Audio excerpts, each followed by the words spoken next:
Welcome to Tejas kitchen. ಇವತ್ತು ನಾವು ಮಾಡ್ತಾ ಇರೋದು ಮೆಣಸಿನ್ಕಾಯಿ ಬಜ್ಜಿ.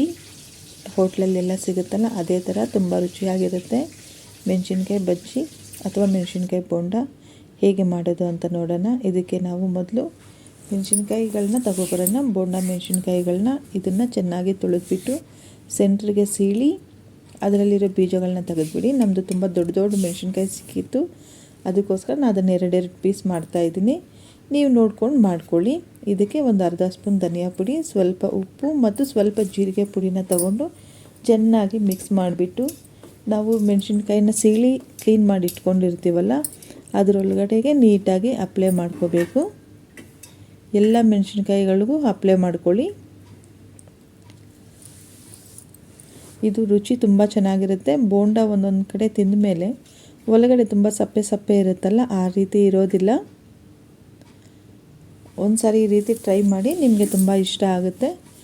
ಈಗ ಬೋಂಡ ಮಾಡೋದಕ್ಕೆ ನಾವಿಲ್ಲಿ ಹಸಿಟ್ಟು ತಗೊಳ್ಳೋಣ. ಕಡಲೆ ಹಸಿಟ್ಟು 1-2 ಕಪ್ಪಷ್ಟು, ನಿಮಗೆ ಎಷ್ಟು ಬೇಕಾದರೂ ತಗೊಳ್ಳಿ. ಅದರಲ್ಲಿ 1 ಸ್ಪೂನ್ ಅಕ್ಕಿ ಹಸಿಟ್ಟು, ಸ್ವಲ್ಪ ಅಜ್ವೈನ್, ಸ್ವಲ್ಪ ಉಪ್ಪು, ಒಂಚೂರು ಅಡುಗೆ ಸೋಡಾ, ಒಂಚೂರು ಅರಿಶಿಣದ ಪುಡಿ, ಒಂದು ಅಥವಾ 1.5 ಸ್ಪೂನಷ್ಟು ಹಚ್ಚ ಖಾರದ ಪುಡಿ ಸೇರಿಕೊಳ್ಳಿ. ನಿಮಗೆ ಎಷ್ಟು ಖಾರಕ್ಕೆ ಬೇಕೋ ಅಷ್ಟು ಸೇರಿಸ್ಕೊಳ್ಳಿ. ಸ್ವಲ್ಪ ಜೀರಿಗೆ ಪುಡಿ ಹಾಕಿ ಈ ಐಟಮ್ನ ಮೊದಲು ಚೆನ್ನಾಗಿ ಮಿಕ್ಸ್ ಮಾಡ್ಕೊಳ್ಳೋಣ. ಈಗ ಇದಕ್ಕೆ ಸ್ವಲ್ಪನೇ ನೀರು ಸೇರಿಸ್ಕೊಳ್ತಾ ಹಸಿಟ್ಟನ್ನು ನೀಟಾಗಿ ಮಿಕ್ಸ್ ಮಾಡ್ಕೊಳ್ಳಿ. ಎಲ್ಲೂ ಗಂಟಿಲ್ಲದ ಹಾಗೆ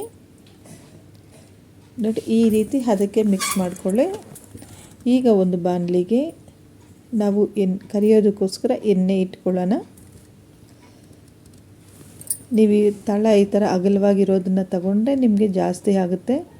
ಈಗ ಇಲ್ಲಿ ಮೆಣಸಿನ್ಕಾಯಿಗಳು ತುಂಬ ಉದ್ದುದ್ದ ಇದ್ದಾವಲ್ಲ, ನಾವಿಲ್ಲಿ ಒಂದು ಗ್ಲಾಸಲ್ಲಿ ಹಸಿಟ್ಟನ್ನು ಹಾಕ್ಕೊಳ್ತಾ ಇದ್ದೀವಿ.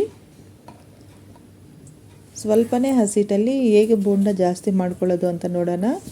ನೋಡಿ, ಈ ಥರ ಒಂದು ಯಾವುದಾದ್ರೂ ನಿಮ್ಮ ಹತ್ರ ಇರೋ ಒಂದು ಗ್ಲಾಸಲ್ಲಿ ಹಸಿಟ್ಟನ್ನ ಹಾಕ್ಕೊಂಡು ಮೆಣಸಿನ್ಕಾಯಿನ ಅದರಲ್ಲಿ ಡಿಪ್ ಮಾಡಿಬಿಟ್ಟು ಹಾಕಿ. ಆಗ ನೀವು ಕಡಿಮೆ ಹಸಿಟ್ಟೇ ಇದ್ರೂ ತುಂಬ ಚೆನ್ನಾಗಿ ಬರುತ್ತೆ. ಎಷ್ಟು ಉದ್ದ ಮೆಣಸಿನ್ಕಾಯಿ ಆದ್ರೂ ನೀಟಾಗಿ ಈ ರೀತಿ ಡಿಪ್ ಮಾಡಿ ಹಾಕ್ಕೋಬಹುದು.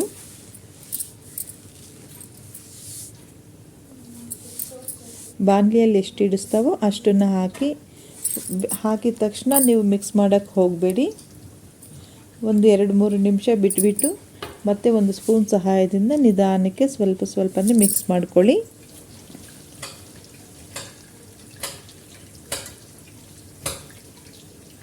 ಈ ರೀತಿ ಎಲ್ಲನೂ ಮಾಡಿದ್ಮೇಲೆ ಚೆನ್ನಾಗಿ ಫ್ರೈ ಮಾಡ್ಕೊಳ್ಳಿ.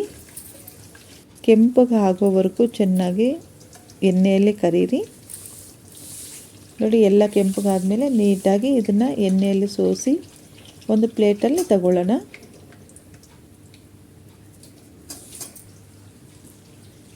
ನೋಡಿ, ಈಗ ಬಿಸಿ ಬಿಸಿಯಾಗಿ ಮೆಣಸಿನ್ಕಾಯಿ ಬಜ್ಜಿ ರೆಡಿಯಾಗಿದೆ. ಈಗ ಇದನ್ನು ನಾವು ಚಾಟ್ ಥರ ಮಾಡೋಣ. ಈಗ ಒಂದು ಪ್ಲೇಟಲ್ಲಿ ಸ್ವಲ್ಪ ಹಚ್ಚ ಖಾರದ ಪುಡಿ, ಉಪ್ಪು ಸ್ವಲ್ಪ, ಇದಕ್ಕೆ ಒಂಚೂರು ಜೀರಿಗೆ ಪುಡಿ ಮತ್ತು ಸ್ವಲ್ಪ ಚಾಟ್ ಮಸಾಲ ಸೇರಿಸ್ಕೊಳ್ಳಿ. ಇಷ್ಟನ್ನು ಮಿಕ್ಸ್ ಮಾಡಿ ಪಕ್ಕಕ್ಕೆ ಇಟ್ಕೊಳ್ಳೋಣ. ಈಗ ನಾವು ಎಣ್ಣೆಲಿ ಕರೆದಿರೋ ಬೋಂಡ ಇದೆಯಲ್ಲ, ಇದನ್ನು ಸಣ್ಣಗೆ ಕಟ್ ಮಾಡ್ಕೊಳ್ಳೋಣ. ನಿಮ್ಗೆ ಯಾವ ಶೇಪ್ ಬೇಕೋ ಆ ಶೇಪಲ್ಲಿ ಕಟ್ ಮಾಡ್ಕೊಳ್ಳಿ. ಎಲ್ಲದನ್ನು ನಿಮ್ಗೆ ಎಷ್ಟು ಪೀಸಸ್ ಬೇಕೋ ಅಷ್ಟು ಕಟ್ ಮಾಡಿಕೊಂಡು ಒಂದು ಪ್ಲೇಟಲ್ಲಿ ಹಾಕ್ಕೊಳ್ಳಿ. ಇವಾಗ ನಾವು ಮಿಕ್ಸ್ ಮಾಡಿಟ್ಟಿರೋಂಥ ಈ ಚಿಲ್ಲಿ ಪೌಡ್ರ್ ಮತ್ತು ಚಾಟ್ ಮಸಾಲೆ ಏನಿದೆ ಅಲ್ಲ, ಈ ಮಿಕ್ಸನ್ನ ಇದ್ರ ಮೇಲೆ ಸ್ವಲ್ಪ ಉದುರಿಸ್ಕೊಳ್ಳೋಣ. ಮತ್ತು ಸಣ್ಣಗೆ ಕಟ್ ಮಾಡಿ ಇಟ್ಕೊಂಡಿರೋಂಥ ಈರುಳ್ಳಿ, ಸ್ವಲ್ಪ ಕೊತ್ತಂಬರಿ ಸೊಪ್ಪು, ಒಂದು ಅರ್ಧ ನಿಂಬೆಹಣ್ಣನ್ನು ಹಿಂಡ್ಕೊಂಡ್ರೆ ಸೂಪರಾದ ಚಿಲ್ಲಿ ಚಾಟ್ ರೆಡಿ. ಒಂದು ಸಾರಿ ನೀವು ಟ್ರೈ ಮಾಡಿ ನೋಡಿ. ನಿಮ್ಗೆ ಇಷ್ಟ ಆಗಿದರೆ ನಮ್ಮ ಚಾನಲ್ನ ಲೈಕ್ ಮತ್ತು ಸಬ್ಸ್ಕ್ರೈಬ್ ಮಾಡ್ಕೊಳ್ಳಿ. ನಿಮಗೆ ಹೇಗೆ ಬಂತು ಈ ಮೆಣಸಿನ್ಕಾಯಿ ಬಜ್ಜಿ ಅಂತೇಳ್ಬಿಟ್ಟು ಕಮೆಂಟಲ್ಲಿ ತಿಳಿಸ್ಕೊಡಿ.